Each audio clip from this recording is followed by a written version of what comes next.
Lake Dardanelle, you know, we've been here. I fished one Elite Series here before a few years ago. I had a good event in it. So we're looking forward to coming back.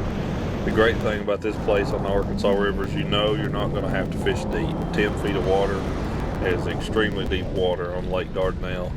And I had found some good fish on some of the bridges there, and that's a pretty common theme on Dardanelle. You know, those bridges get a lot of pressure, but for good reason. That's because a lot of fish use them and stay there. So knew it was a fairly tough bite overall. Wanted to start on this bridge in the Illinois Bayou and you know, see if I could catch a limit. And I'd caught a big one right here in practice, one over 5.5 pounds, and you know, kind of had that in mind too, thinking maybe I could possibly catch a big fish or two here. But started in the morning with a jerk bait. It's a Rapala Shadow Rap deep. Caught my first couple of keepers on that right there off of that bridge pier, and then ended up catching a little bit better fish up there on the point on a shaky head. It's the best fish I caught off the bridge, about a 2 1/4 pounder. You know, not a giant, but just a decent little fish. Ended up finishing my limit there before moving up to Piney and doing a little figure 8 move there. Had a fish follow it into the boat, swap at it right at the boat, but was fishing some isolated stumps out there on this break.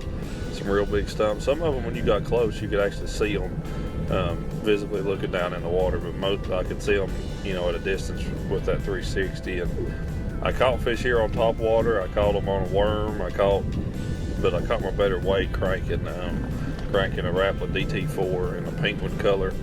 This was the first, you know, better fish I caught on that first day. About I think that one was a little over 3 pound, 3.5 pound or so.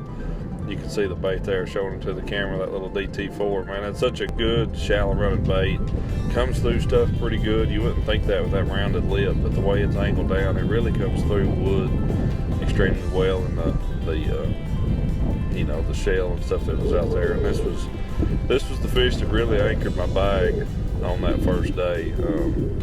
Fish put up a heck of a fight. And the first time I saw it up there by the trolling motor, it barely had one hook in its nose. So I was nervous. You know, really wanted to take my time and kind of lead that fish around and see me moving the rod back and forth, trying to get another hook in that fish, and was able to do that. And you know, that's a key thing on a crankbait a lot of times. If you can get a second hook in them, it certainly helps a lot. There you go. That fish there really made my day.